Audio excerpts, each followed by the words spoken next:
अस्सलाम वालेकुम स्टूडेंट्स। आज के लेक्चर में हमने रिव्यू एक्सरसाइज 3 को हल करना है। फर्स्ट क्वेश्चन है हमारे पास multiple choice questions, choose the correct answer. हमारे पास यहाँ पर चार ऑप्शंस होंगे और उन चार ऑप्शन में से एक करेक्ट होगा जिसको हमने यहाँ पर चूज करना होगा। उसको करेक्ट ऑप्शन को आप लोगों ने यहाँ पर इस खाली जगह में फिल करना होगा।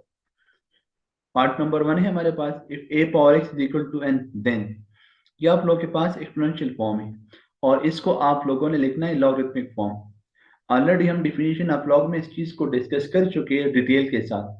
तो ये a power x equal to n था, इसका जो लॉगरिथमिक फॉर्म होगा वो आप लोगों के पास होगा log of n to the base a is equal to x. हम इसको ऐसे भी लिख सकते हैं और इसको हम ऐसे भी लिखवा सकते हैं, log of n to the base a. दोनों ठीक है, एक्स को यहाँ लिख के या यहाँ लिख के। आप लोग के पास जो डिफिनीशन ऑफ लॉग थी, log of y to the base a is equal to x था। तो जब हम इसको एक्सपोनेंशियल फॉर्म में लिखेंगे तो ये बन जाएगा a power x is equal to y। तो आप लोग के पास यहाँ पर सिर्फ और सिर्फ वेरिएबल डिफरेंट आए हुए हैं और वेरिएबल यहाँ पर y की जगह n आया हुआ है। तो आप लोगों ने यहाँ पर सिर्फ और सिर्फ इस y को रिप्लेस कर देना होगा n के साथ। तो देखिए ये भी n आ गया, तो a power x is equal to n था। तो जब इसको आप लोग लिखोगे यहाँ पर लॉगरिथमिक फॉर्म में तो ये बन जाएगा आप लोगों के पास log of n to the base a is equal to x बन जाएगा। सो ऑप्शन सी आप लोगों के पास इसका है करेक्ट ऑप्शन। दूसरा है आप लोगों के पास part number second, the relation y is equal to log of x to the base z। अब इसको भी हम इसी के मुताबिक लेना होगा। यहाँ पर आप लोगों के पास x मौजूद, तो यहाँ पर आप लोगों के पास y था, इधर z था, इधर हमने यहाँ पर a लगाया हुआ था, इधर y था, तो यहाँ पर आप लोगों के पास x था। तो बाकी तो आप लोगों के पास मेथड इसको लिखने का वही है, सिर्फ वेरिएबल आप लोगों के पास डिफरेंट आ गई। तो जब हम इसको एक्सपोनेंशियल फॉर्म में लिखेंगे तो इसकी एक्सपोनेंशियल फॉर्म आप लोगों के पास बन जाएगी z power y is equal to x। क्योंकि जो डिफिनीशन ऑफ लॉग थी आप लोगों के पास log of y to the base a is equal to x, और जब हम इसको लिखते हैं एक्सपोनेंशियल फॉर्म में तो ये बन जाता है a power x is equal to y बन जाता है। अब यहाँ पर आप लोग इस सवाल को गौर से देखो, इधर y है तो इधर आप लोग के पास x है, इसको हम रिप्लेस कर देते हैं y के साथ। इधर x था, इधर y था, इसको हम रिप्लेस कर देते हैं x के साथ। और इधर a था, जबकि इधर a की जगह आप लोग के पास z आया हुआ था। तो सिमिलरली यहाँ पर भी आप लोग इस a की जगह लगा दो z, x की जगह लगा दो y और y की जगह लगा दे आप लोग x। तो ये बन जाएगा आप लोग के पास z power y is equal to x। तो यहाँ पर आप लोग के पास जो ऑप्शन नंबर बी है वो करेक्ट ऑप्शन है, z power y is equal to x। ये आप लोगों के पास इसकी एक्सपोनेंशियल फॉर्म है। The third one, the logarithm of unity to any base. आप लोगों के पास लॉगरिथम ऑफ यूनिटी है, लॉगरिथम ऑफ वन की बात हो रही है। बेस आपके पास यहाँ पर कुछ भी आ जाए, लेकिन यहाँ पर वन है, तो आप लोग के पास लॉगरिथम ऑफ यूनिटी जो होता है, किसी भी बेस को आप यहाँ पर ले लो, वो आप लोग के पास जीरो ही होगा।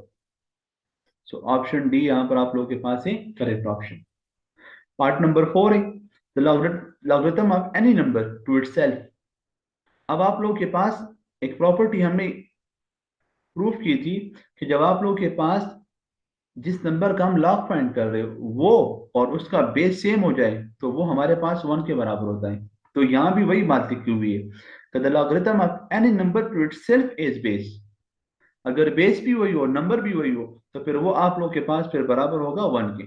सो option number a is the correct option.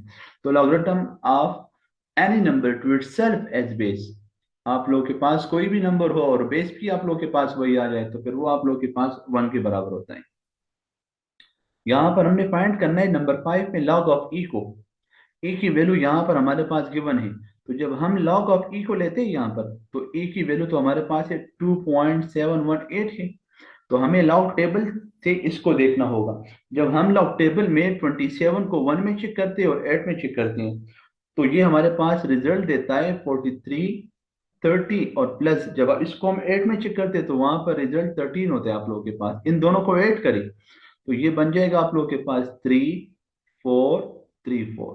मतलब आप लोग के पास जो रिजल्ट होगा इसका वो 0.4343 होगा, क्योंकि इस नंबर का जो कैरेक्टरिस्टिक है वो आप लोग के पास जीरो है। So option B is the correct option. जो भी आप लोग के पास यहाँ पर ऑप्शन है, और आप लोग जब लॉग ऑफ ई को फाइंड करोगे कॉमन लॉग टेबल से, तो आप लोग के पास उसका जो आंसर आएगा वो होगा 0.43 एंड 43। नाउ आगे मूव कर लेते हैं हम नंबर 6 की तरफ आ जाते हैं। 6 में आप लोगों के पास है कि the value of log of P divided by Q. अब यहाँ पर आप लोगों के पास जो लॉज ऑफ लॉगरिथम नंबर 1 था, नंबर 2 था।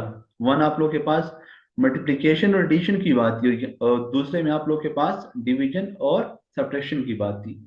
यहाँ पर log of P divided by Q है, तो जब हम इस पे लॉग अप्लाई करेंगे तो ये आप लोगों के पास बन जाएगा log of p minus log of q.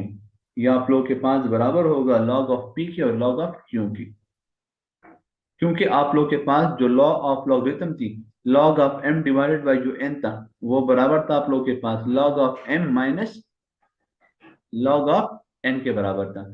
अब यहाँ पर आप लोग के पास एम की जगह है पी और एन की जगह आप लोग के पास क्यू है, तो फॉर्मूला तो हमारे पास वही है, वेरिएबल सिर्फ आप लोग के पास डिफरेंट आ गए।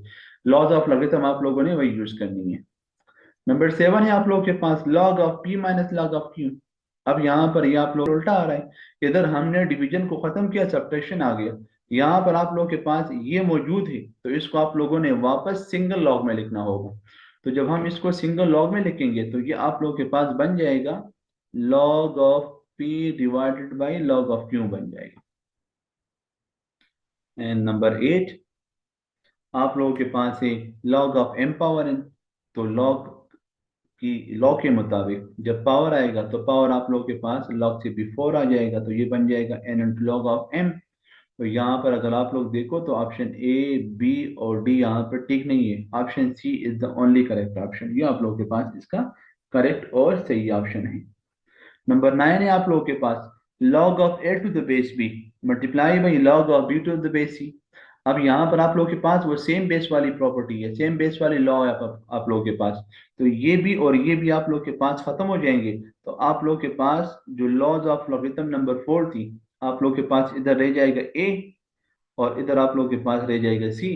तो यहाँ पर आप लोग देखो ऑप्शन ए सी ए, ये भी आप लोग के पास नहीं है। दूसरा आप लोग के पास है log of a to the base सी।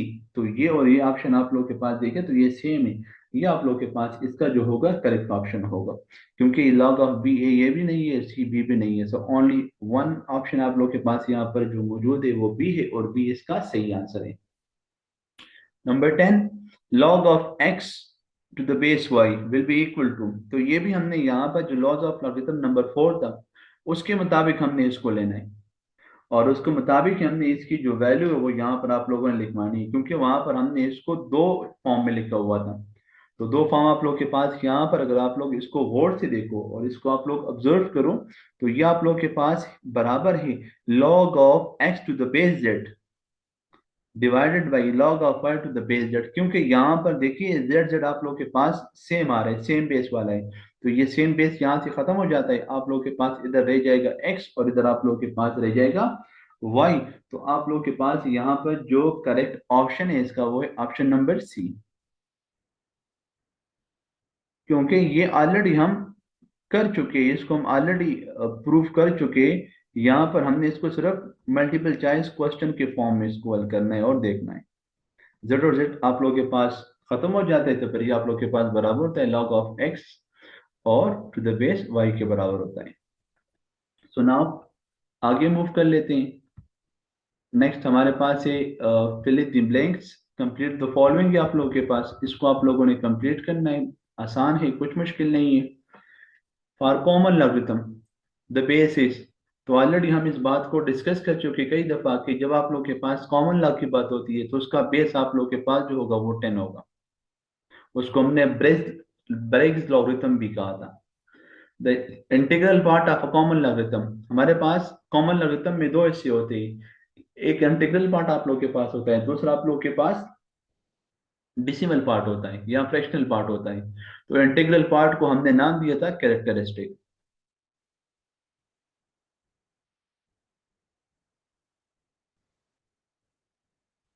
इसके बाद है आप लोगों के पास the decimal part of common logarithm. Decimal part को हमने नाम दिया था मेंटीसा, और ये ऑलरेडी हम फाइंड भी कर चुके हैं और इसको हम डिस्कस भी कर चुके हैं। और यहाँ पर लिखा है कि if x is equal to log of y, अगर आप लोगों के पास x की वैल्यू बराबर है लॉग ऑफ y के, तो वो यहाँ बात कर रहे हैं कि y किसके बराबर होगा, तो हमें यहाँ पर इसका एंटी लॉग लेना होगा, एंटी लॉग ऑफ x, और इसका भी एंटी लॉग लेना, क्योंकि हमें यहाँ पर फाइंड करना है y को। तो ये कैंसिल हो जाएगा और y आप लोगों के पास बन जाएगा एंटी लॉग ऑफ x। तो then y is called anti log of x। ये आप लोगों के पास एंटी लॉग ऑफ x होगा, y जो होगा यहाँ पर आप लोग देख सकते हो। If the characteristic of the logarithm of a number is -2, अगर कैरेक्टरिस्टिक आप लोगों के पास -2 है, दैट नंबर विल हैव। तो अभी यहाँ पर आप लोगों ने इस बात को याद रखना है कि जब हम एंटी लॉग फाइंड कर रहे थे तो एंटी लॉग में हमने दो बातें की हुई थी। अगर कैरेक्टरिस्टिक नेगेटिव होगा तो हमें उसको एक कम कर देना होगा, डिक्रीज कर देना होगा, और उस नंबर के साथ हमने फिर जीरो लगाने होंगे। तो ये तो आप लोग के पास 2 था, ये रिड्यूस होकर 1 बन जाएगा, तो हमें उसके साथ एक ही जीरो लगाना पड़ता है फिर उस नंबर के साथ उसके लेफ्ट हैंड साइड पर। लेकिन अगर ये पॉजिटिव होता है, if the characteristic of a logarithm of a number is positive, positive mean 1 है आपके पास, तो 1 तो पॉजिटिव हो गया, तो फिर आप लोगों के पास ये इंक्रीज हो जाएगा ए, तो ये 2 बन जाएगा, तो that number will have 2 digit in its integral part. तो फिर आप लोगों के पास उस नंबर के इंटीग्रल पार्ट में फिर आप लोगों के पास दो डिजिट्स होंगे। जैसे मैं यहाँ पर इसके लिए एग्जांपल लिखता हूँ कि लेट सपोज हमारे पास मेंटीसा आ गया 3453 आ गया। अब ये आप लोगों के पास -2 था, तो ये एक कम हो जाएगा, तो हमें इस नंबर के साथ फिर इधर एक जीरो लगाकर उसके बाद पॉइंट लगाना होगा। With that number will have 1 0 immediately after the decimal point. Decimal point के साथ सिर्फ और सिर्फ हमें एक जीरो लगाने की जरूरत पड़ेगी। लेकिन अगर ये कैरेक्टरिस्टिक आप लोगों के पास पॉजिटिव होगा तो फिर आप लोगों ने उसमें एक इंक्रीज करना होगा, ये 1 होगा तो ये 2 बन जाएगा, तो फिर आप लोग के पास ये बन जाएगा 34.53।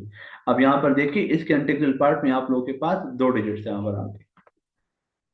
उम्मीद है स्टूडेंट्स आप लोगों ने इन मल्टीपल चॉइस क्वेश्चंस को और इन फिल इन द ब्लैंक्स को समझ लिया होगा। इंशाल्लाह नेक्स्ट लेक्चर में हम ये क्वेश्चन नंबर 3, 4 और 5 से रिलेटेड जो यहाँ पर आप लोगों को क्वेश्चन नजर आ रहे हैं जिसमें हमने एक्स को फाइंड करना है, यहाँ पर भी हमने एक्स को फाइंड करना है, और आगे कुछ मजीद सवाल है उनको इंशाल्लाह हल करेंगे। तब तक के लिए अल्लाह हाफिज।